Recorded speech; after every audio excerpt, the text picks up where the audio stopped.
जय द्वारकाधीश। राधे राधे। જોઈ શકાય છે મિત્રો, રાધે રાધે ગૌશાળામાં અત્યારે અન્ન ક્ષેત્રમાં કઢી ખીચડી બટેટાનું શાક પ્રસાદ રૂપે અમાસના દિવસે બુધવારના દિવસે આપેલ છે। જય ગૌ માતા, જય દ્વારકાધીશ।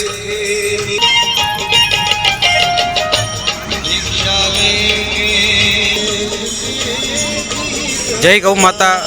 જોઈ શકાય છે મિત્રો, કોઈપણ અન્ન ક્ષેત્રમાં બાલગોપાલને દરરોજ 80 થી 90 છોકરાઓ અહીંયા બાળકો જમે છે। રાધે રાધે ગૌશાળામાં અન્ન ક્ષેત્રમાં કોઈપણ દાતાશ્રીને પ્રસાદ રૂપે સેવામાં ભાગ લેવાની ઈચ્છા હોય, રાધે રાધે ગૌશાળાનો સંપર્ક કરી શકો છો। જય ગૌ માતા, જય દ્વારકાધીશ।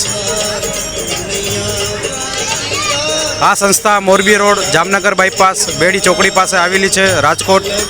કોઈપણ દાતાશ્રીઓને અહીંયા અન્ન ક્ષેત્રમાં ચોખા, ચણાનો લોટ, અન્ન ક્ષેત્રે પણ તમે સામગ્રી દઈ શકો છો। જય ગૌ માતા, જય દ્વારકાધીશ।